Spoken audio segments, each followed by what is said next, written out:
Adik-adik sekalian, Assalamualaikum warahmatullahi wabarakatuh. Selamat pagi adik-adik sekalian. Apa kabar?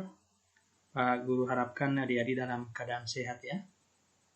Dan senantiasa juga Pak Guru harapkan tetap menjaga kesehatan, terus tetap ingat prokes ya, protokol kesehatan, agar supaya adik-adik terhindar dari berbagai macam penyakit, utamanya penyakit COVID-19 ya. Hari ini adik-adik sekalian, kita akan belajar tentunya pelajaran IPS ya, di kelas 8. Topiknya adalah pengaruh perubahan dan interaksi keruangan terhadap kehidupan di negara-negara ASEAN. Nah, adik-adik sekalian, adapun yang menjadi tujuan pembelajaran kali ini, setelah adik-adik belajar nanti, tentunya adik-adik dapat menjelaskan perubahan ruang dan interaksi antar ruang akibat faktor alam. Itu ya adik-adik sekalian. Nah, untuk materi kali ini, khususnya terkait dengan pengaruh faktor alam, kita membahas hanya dibatasi pada faktor alam, faktor geologi, dan faktor ketersediaan sumber daya alam. Gitu ya. Kita belum membahas yang hal-hal lain termasuk pengaruh perkembangan teknologi, pengaruh interaksi keruangan terhadap kehidupan ekonomi. Kita hari ini hanya membahas pengaruh faktor alam terhadap perubahan ruang dan interaksi keruangan. Nah, kita mulai dari pertama ya adik-adik, yaitu faktor alam. Nah, faktor alam adik-adik sekalian, kita tahu bahwa kondisi alam dan kondisi sosial negara-negara ASEAN ini relatif homogen ya, dan saling membutuhkan sehingga memudahkan interaksi antara satu negara dengan negara lainnya. Adik-adik tahu interaksi itu adalah hubungan sosial atau kontak sosial. Misalnya saya kasih contoh, adik-adik berkomunikasi dengan teman, itu adalah merupakan interaksi sosial. Interaksi sosial itu bisa terjadi individu dan individu, atau juga individu dengan kelompok, atau kelompok dengan kelompok. Nah, terkait dengan interaksi di negara-negara ASEAN ini berarti komunikasi yang aktif antara satu negara dengan negara-negara lain, khususnya negara yang ada di Asia Tenggara. Nah, adik sekalian, banyak faktor yang menimbulkan berbagai bentuk interaksi ya di antara negara-negara ASEAN ini. Antara lain adalah yang tadi antara lain adalah faktor iklim dan faktor geologi. Nah, adik-adik sekalian, faktor iklim itu sangat mempengaruhi interaksi antar negara ya, karena dalam interaksinya yang berwujud kerjasama itu, baik kerjasama di berbagai sektor kehidupan atau faktor utama itu bisa terjadi karena faktor alam, gitu ya. Nanti sebentar saya akan tunjukkan mengapa faktor alam itu dapat menyebabkan interaksi antara negara-negara di ASEAN. Nah, faktor yang kedua adik sekalian, yaitu faktor geologi. Kawasan ASEAN ini ada di wilayah terjadinya tumpukan antar lempeng bumi ya. Lempeng tersebut menunjukkan adanya barisan gunung berapi di sirkum Pasifik dan sirkum Mediterania. Nah, ini adik-adik sekalian, lempeng ini terkadang bisa menyebabkan, ketika lempeng ini bertabrakan, ini bisa menyebabkan gempa bumi. Adik-adik ya, gempa bumi tektonik, gempa bumi yang berasal dari dalam laut, lalu dari bawah bumi ya. Nah, kemudian yang ketiga kita akan belajar hari ini juga faktor ketersediaan sumber daya alam. Nah, sumber daya alam yang menunjang kehidupan masyarakat ASEAN itu adalah bahan tambang, selanjutnya juga aktivitas kelompok tentang kegunaan barang tambang itu di negara-negara ASEAN. Nah, selain itu adik-adik sekalian, yang kita akan bahas tadi yaitu faktor iklim, faktor geologi, dan faktor ketersediaan sumber daya. ASEAN itu berada sekali lagi di daerah yang kawasannya memiliki iklim yang sulit diramalkan. Artinya terkadang panas, terkadang hujan ya. Nah, hal ini adik-adik sekalian terjadi karena adanya pemanasan global. Nah, yang sedikit banyaknya memicu munculnya bencana alam. Bencana alam apa adik-adik sekalian? Seperti hujan deras, banjir ya, dan tentunya akibat-akibat dari hujan deras ini akan banyak menimbulkan risiko-risiko lain ya. Nah, sehingga negara-negara ASEAN itu saling membantu dalam mengatasinya. Nah, itulah yang saya katakan tadi adalah interaksi antara negara-negara ASEAN. Karena adanya faktor iklim, kadang-kadang negara ASEAN ini mengalami bencana, maka negara-negara ASEAN pun mengadakan interaksi, yaitu bagaimana membentuk satu tim untuk membantu antara negara satu dengan negara lain yang mengalami bencana. Kemudian adik-adik sekalian, faktor geologi. Apa itu faktor geologi adik-adik sekalian? Yaitu kawasan Asia ini kita tahu Tenggara, khususnya kawasan Asia Tenggara ya, itu masuk ke dalam kawasan yang sangat rawan dengan bencana. Yaitu tadi karena terletak pada tumpukan lempengan di Sirkum Pasifik dan Sirkum Mediterania. Jadi ada banyak jajaran gunung api masih aktif. Nah, inilah ketika gunung api ini meletus, ini juga akan mengakibatkan kerusakan-kerusakan alam di sekitar gunung api itu. Kemudian yang ketiga, faktor ketersediaan sumber daya alam. Nah, apa itu adik-adik sekalian? Sumber daya alam di negara Asia Tenggara ini begitu banyak ya, aneka ragam. Seperti potensi hutan dan potensi laut. Baik adik-adik sekalian, nah, jika adik-adik melihat di tabel ini adik-adik bisa lihat bahwa negara-negara di ASEAN ini ternyata mempunyai banyak sumber daya alam ya, yaitu kalau negara Filipina, yaitu barang tambangnya itu fosfat. Apa kegunaan fosfat adik-adik?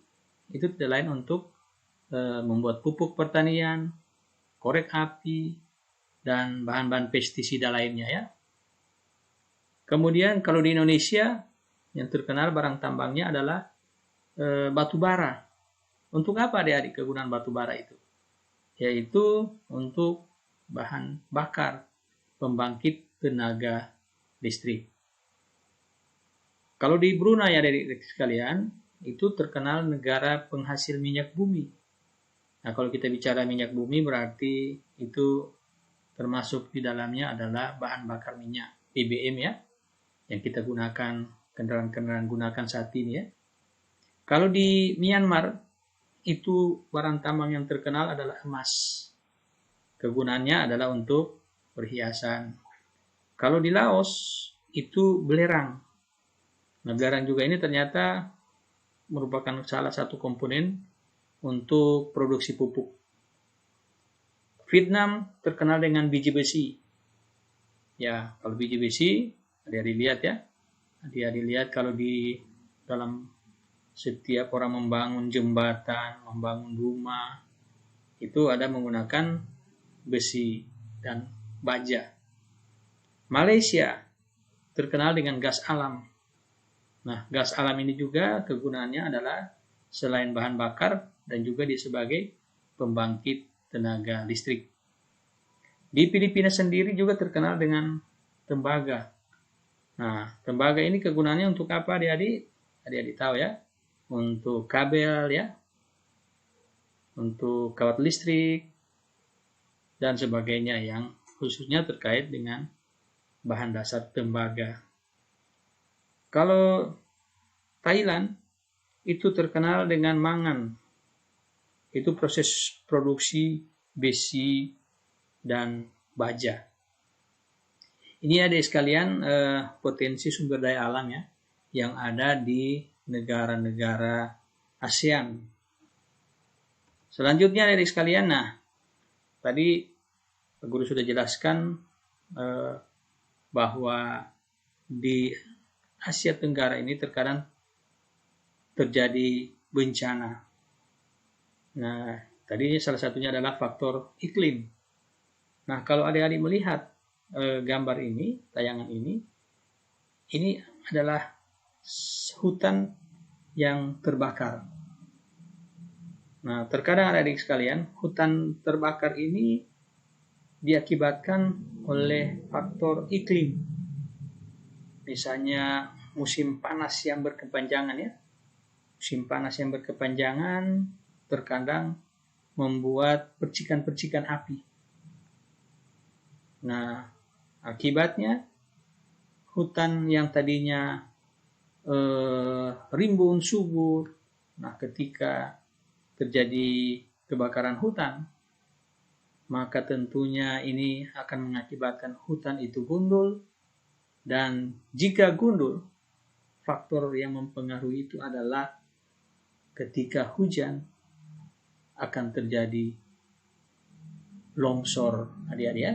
Nah, kalau sudah longsor dan diikuti oleh banjir, nah ini lebih parah lagi ya. Nah, oleh sebab itu adik-adik, kalau kita berdekatan rumah kita dengan tempat tinggal kita dengan daerah-daerah atau dekat hutan, ya, makanya kita harus menjaga agar supaya tidak membakar rumput sembarangan ya. Agar supaya jangan sampai rumput ini, api ini menjalar dan bisa terjadi kebakaran yang lebih luas lagi yang bisa merugikan masyarakat. Ya. Kemudian yang berikut adik-adik, selain kebakaran itu tadi ya, akibat dampak kebakaran jika terjadi hujan deras. Nah, ini kalau ada dilihat juga ini adalah banjir yang terjadi ya. Banjir yang terjadi ini juga karena faktor alam. Tadi kalau akibat kebakaran hutan ya, hutan tidak dilindungi, hutan menjadi gundul, gunung-gunung menjadi gundul. Nah, akibatnya ketika hujan deras tidak ada lagi yang menampung air, akhirnya air itu masuk ke pemukiman sehingga terjadi apa yang disebut dengan banjir. Selain banjir adik-adik sekalian, juga di Asia Tenggara ini sering terjadi musim kemarau. Nah, kalau musim kemarau terjadi adik-adik tentunya mengakibatkan pertanian itu akan terganggu. Khususnya adik-adik pertanian di bidang persawahan. Dimana kalau sudah musim kemarau, ini sungai-sungai sudah semakin kering, kemudian irigasi juga kering sebagai pensuplai air ke sawah. Nah, akibatnya sawah menjadi kering dan susah untuk menanam. Apalagi adik-adik sekalian ada juga yang namanya sawah yang mengandalkan tanah hujan, ya. Nah, ini juga akan terganggu, khususnya bidang pangan ya, bidang pertanian. Selain itu adik-adik sekalian, faktor-faktor lain, faktor alam yang bisa mengganggu ya kehidupan manusia itu, di mana terjadi perubahan besar. Misalnya daerah tadinya pertanian itu dirubah menjadi dibangunnya kawasan perumahan. Nah, ini juga akan mengakibatkan terjadinya sirkulasi air ya yang ada di lokasi itu. Dan hingga kalau terjadi, karena biasanya kalau daerah persawahan, kalau hujan kan itu bisa menampung air ya. Tapi kalau sudah dirubah persawahan itu menjadi perumahan, akibatnya tidak ada peresapan air lagi. Nah, inilah juga akan mengganggu lingkungan dan kemungkinan besar akan terjadi banjir. Gitu ya adik-adik sekalian. Kita lihat juga banyak di daerah Gorontalo, khususnya di perkotaan, yang tadinya daerah persawahan, itu sudah dirubah menjadi perumahan, kemudian dibangun-bangun perkantoran. Nah, jika tidak diikuti oleh membangun saluran-saluran air yang tepat, nah itu akan mengakibatkan banjir ya adik-adik ya. Tapi kalau pembangunan itu ada disertai dengan pembangunan pembuangan air, saluran-saluran air, nah tentunya ini meminimalisir terjadinya banjir adik-adik. Yang berikut adalah faktor geologi. Faktor geologi adik-adik ini adalah di mana kondisi geologi seperti kondisi tanah dan bebatuan penyusunannya di bumi itu menempatkan ASEAN berada di daerah tumpukan lempeng ya. Nah, apabila terjadi pergerakan lempeng, bertumbukan akan terjadi gelombang laut. Nah, kalau terjadi gelombang laut yang tinggi, ini bahkan akan terjadi tsunami. Nah, kalau sudah terjadi tsunami adik-adik, berarti akan terjadi banjir yang besar. Jadi air laut masuk ke daratan akibat tadi gempa tektonik yang cukup keras. Biasanya adik-adik satu daerah jika terjadi gempa tektonik itu kalau gempanya sudah di atas 7 skala Richter, nah siap-siap itu bisa terjadi apa yang disebut dengan tsunami. Nah, kita lihat ini adalah juga merupakan salah satu faktor alam ya, gunung meletus. Nah, adik-adik sekalian, jika daerah-daerah di antara negara ASEAN ini ditimpa musibah, tentunya negara-negara ASEAN yang lainnya itu akan membantu negara-negara yang terjadi musibah. Misalnya seperti baru-baru di Indonesia terjadi gempa tsunami. Nah, itu negara-negara ASEAN lainnya datang membantu untuk meringankan beban kerja, beban penderitaan daripada masyarakat yang ada di sekitar terjadinya gempa itu ya, terjadinya tsunami itu adik-adik. Nah, ini adalah merupakan gambar terjadinya tanah longsor. Ini tadi ya, yang sejak awal sudah kita bicarakan karena hujan deras, kemudian hutan-hutan yang tadinya bertumbuhnya pepohonan-pepohonan besar itu dirubah menjadi tempat tinggal masyarakat. Nah, akhirnya ketika hujan deras turun, tadinya air itu bisa diserap oleh tumbuhan atau hutan-hutan yang ada di gunung, tapi karena itu sudah ditebang dan dibangun rumah-rumah, nah inilah akibatnya terjadinya longsor.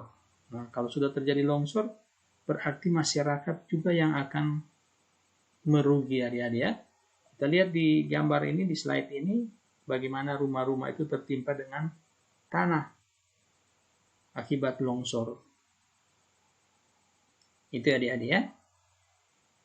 Oleh sebab itu, biarlah nantinya adik-adik harus bisa menjaga lingkungan tempat tinggal adik-adik, tanamilah pohon ya, supaya bisa meresap air.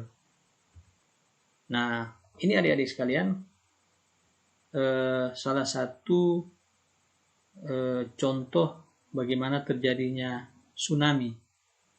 Ini adalah ombak besar, dan ombak besar ini karena tsunami ini terjadi di Aceh ya, dan air laut itu masuk ke daratan dan merusak seluruh fasilitas yang ada di daratan yang dilewati oleh tsunami tersebut. Ini adik-adik adalah merupakan gambar di salah satu provinsi di Aceh ya. Ini adik-adik melihat gambarnya, luar biasa ya kerusakannya. Ini mobil-mobil sudah pada rusak, sudah pada saling bertabrakan, ada yang lain sudah tertimbun. Hanya masjid ini yang tidak rusak, adik-adik. Ini tentunya merupakan perlindungan dari pencipta ya. Kemudian yang berikut ini juga salah satu contoh ketika terjadinya tsunami adik-adik. Ini air laut mulai masuk ke kota ya. Ini mobil-mobil kita lihat sudah pada terbalik, dan kita lihat dari kejauhan ada kapal juga siap-siap ini sudah mau masuk ke wilayah perkotaan. Ini merupakan contoh kerusakan lingkungan ya, akibat diobrak-abrik oleh dasarnya kekuatan air laut masuk ke daratan. Nah, kalau gambar ini adik-adik sekalian, ini adalah gempa juga yang diakibatkan oleh gempa tektonik, gempa bawah laut ya, sehingga merusak perumahan penduduk.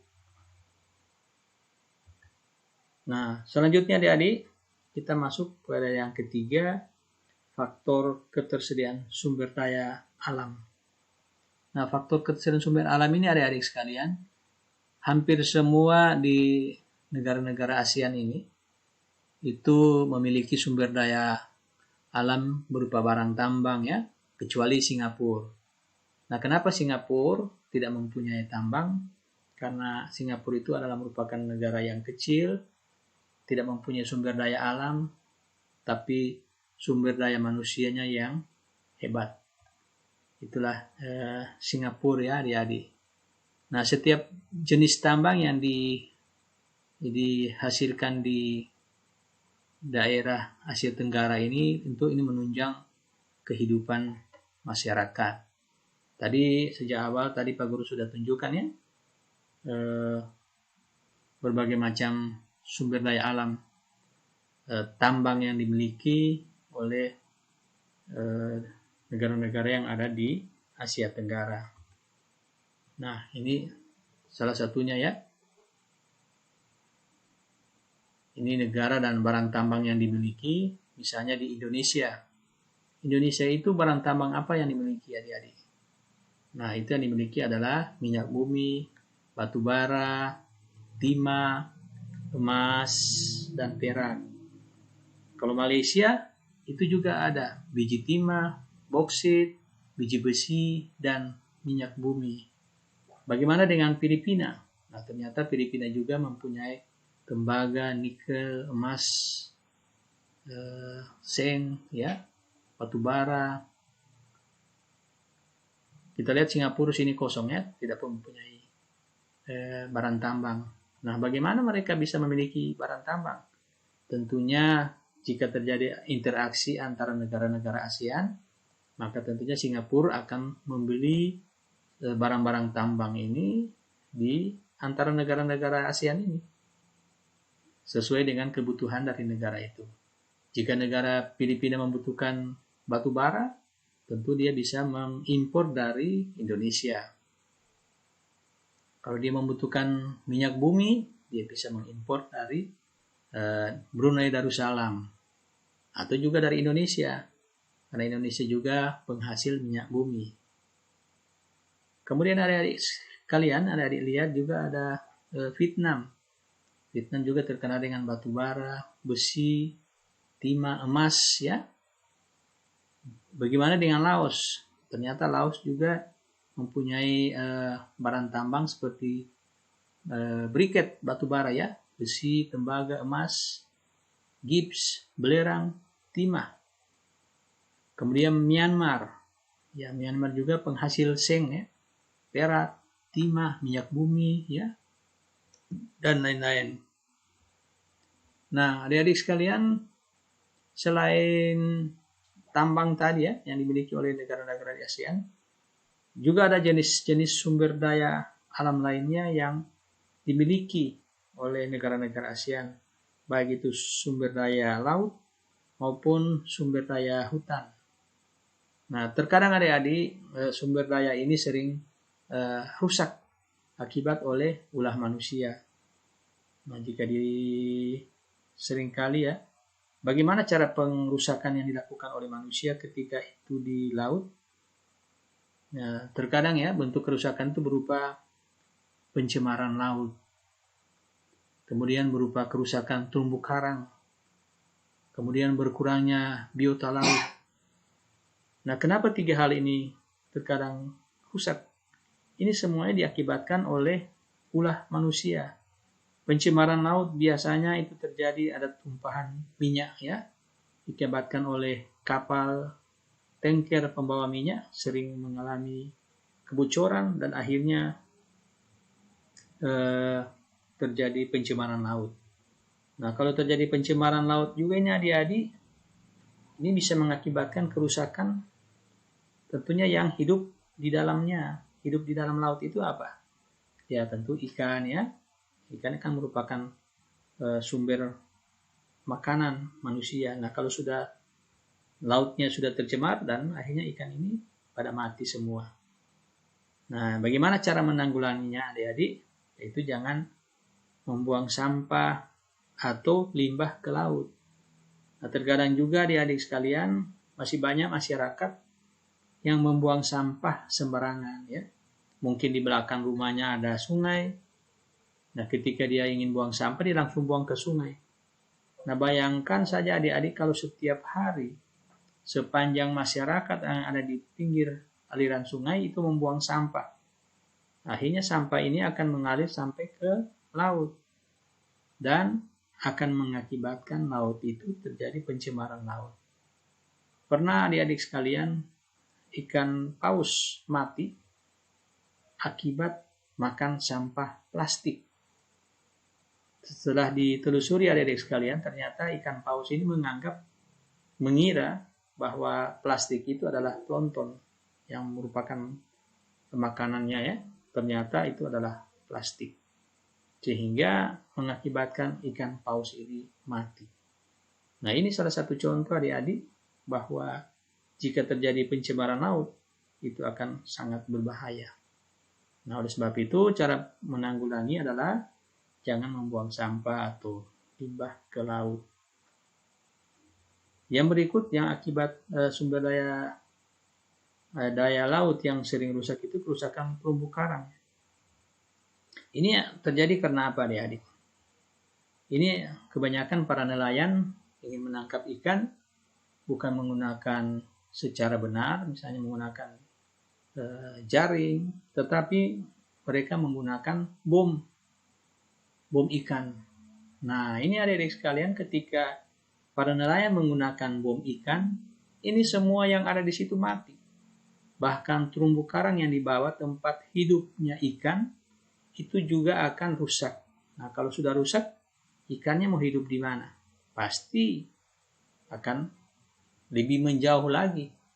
Ikannya mati. Bahkan ikan-ikan yang ada di laut lebih jauh sudah tidak mau datang lagi ke wilayah perairan Indonesia karena laut perairan kita sudah rusak, terumbu karangnya sudah rusak. Terumbu karang itu adik-adik sekalian itu adalah tempat tinggalnya daripada tempat bermainnya daripada ikan. Semakin banyak terumbu karang, semakin banyaklah ikan di situ. Sehingga ini memudahkan para nelayan untuk menangkap. Nah, tetapi ketika ada nelayan yang tidak bertanggung jawab, menggunakan bom peledak untuk menangkap ikan. Nah, ini bisa merusak terumbu karang ya. Nah, cara menanggulanginya yaitu tentunya janganlah menggunakan racun atau bom untuk menangkap ikan. Selanjutnya juga adik-adik, selain kerusakan terumbu karang juga berkurangnya biota laut. Apa menyebabkan berkurangnya biota laut adik-adik sekalian? Yaitu ada yang menggunakan pukat harimau. Ini juga diakibatkan oleh nelayan ya. Pukat harimau itu ketika ditebar ke laut, itu semua yang ada di sepanjang yang dia lewati daripada pukat itu akan rusak adik-adik. Akan masuk di dalam pukat itu. Nah, inilah akan merupakan kerusakan atau berkurangnya biota laut. Selain jenis sumber daya alam laut, sumber daya laut ya, yang sering rusak juga ada sumber daya hutan yang bisa rusak, yang bisa sekali lagi ya bisa mengakibatkan terganggunya kehidupan manusia. Misalnya penebangan liar. Nah, ini ada di sekalian di hutan itu banyak terjadinya penebangan liar, penebangan hutan secara liar, penebangan ilegal. Nah, ini kan akan mengakibatkan hutan gundul ya. Dan kalau hutan sudah gundul, tadi mengakibatkan longsor ya. Kemudian juga kebakaran hutan. Tadi sudah disinggung terlebih dahulu di awal-awal ya. Ada kebakaran hutan. Nah, sekali lagi tentunya baiklah kita sebagai masyarakat harusnya kita harus menjaga ya sumber daya baik laut maupun hutan ini tidak rusak. Karena apa? Ini juga kan untuk kita semua, untuk masyarakat. Kalau semua sudah pada rusak, ya masyarakat juga yang akan susah, yang akan menanggung derita ya akibat daripada berusaknya sumber daya laut dan hutan. Nah, di Indonesia adik-adik sekalian, kita juga mempunyai kekayaan sumber daya alam yang melimpah ya di Indonesia. Kita tahu Indonesia itu mempunyai tambang minyak ya, baik tambang minyak itu di lepas pantai, di laut, kemudian juga ada penghasil kelapa sawit. Ini kelapa sawit ini kan dibuat minyak kelapa ini dibeli oleh negara-negara di Asia Tenggara juga yang tidak menghasilkan atau tidak tanahnya kurang subur untuk menanam kelapa sawit. Seperti di Singapura kan mereka tidak punya lahan untuk menanam kelapa sawit. Demikian juga kita kaya akan pangan seperti daerah persawahan ya. Indonesia masih banyak tanah-tanah luas yang ditanami sawah, padi ya. Nah, tentunya ini kita mempunyai, jika lahan kita banyak menanam sawah, ini tentunya akan membuat stok atau membuat banyak ya persediaan akan bahan pangan khususnya beras. Selain itu adik-adik, negara kita juga Indonesia ini penghasil kopi. Kopi ini sangat dinikmati ya, diminati oleh masyarakat. Selain kopi juga kita punya penghasil karet. Ya. Nah, karet ini adik-adik tahu sangat dibutuhkan oleh negara-negara di Asia Tenggara. Nah, selain juga karet, di laut kita ini banyak menghasilkan ikan ya, ikan tuna, ekor kuning. Kalau adik-adik biasa ke pasar, ada ekor kuning. Nah, itu ikan-ikan kita ini cukup bergizi. Nah, oleh sebab itu sekali lagi kita harus menjaga ya sumber daya laut dan hutan kita agar supaya bisa tidak rusak dan tidak akan mengganggu kehidupan masyarakat Indonesia. Jadi itulah adik-adik sekalian, berbagai 3 hal ya penting ya yang kita sudah belajar terkait dengan interaksi atau perubahan ruang ya dan interaksi antar ruang akibat faktor alam. Nah, akibat faktor alam ini ada 2, yaitu faktor iklim dan faktor biologi. Kalau faktor iklim, adik-adik sekalian, negara ASEAN ini kan iklimnya sering berubah-ubah. Nah, kalau berubah-berubah, ini terkadang juga mempengaruhi wilayah negara ASEAN. Nah, oleh sebab itu, negara-negara ASEAN ini membangun interaksi agar supaya jika terjadi musibah, bencana, diakibatkan oleh baik itu gempa bumi, gunung meletus, banjir, tanah longsor, dan lain-lain. Nah, antar negara itu yang khususnya negara ASEAN itu akan membantu. Itulah pentingnya interaksi antar ruang ya. Karena ada perubahan ruang akibat bencana yang ada di negara-negara ASEAN, maka interaksi antar ruang ini terus dibangun dari setiap negara yang ada di ASEAN. Nah, demikian adik-adik sekalian pelajaran kita hari ini. Dan tentunya sebelum Pak Guru akhiri, sekali lagi Pak Guru ingatkan, silakan adik-adik melihat tugas lembar kerja peserta didik yang nantinya Pak Guru akan posting melalui Google Classroom ya.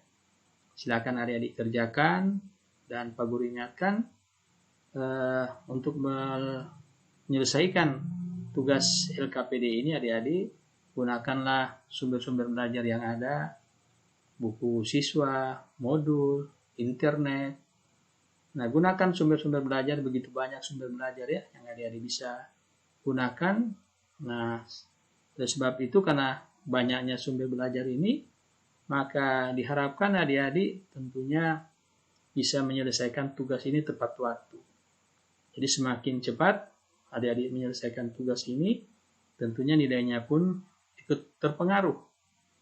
Karena apa adik-adik sekalian? Berarti adik-adik itu disiplin ya dalam mengerjakan setiap tugas yang diberikan oleh Bapak dan Ibu Guru. Jadi sekali lagi adik-adik, setelah adik-adik menonton video ini, silakan adik-adik ke Google Classroom, karena di sana Pak Guru sudah posting lembar kerja peserta didik LKPD untuk adik-adik kerjakan. Sekali lagi terima kasih atas kerjasamanya, dan salam sehat untuk adik-adik. Terima kasih. Wassalamualaikum warahmatullahi wabarakatuh. Salam sehat.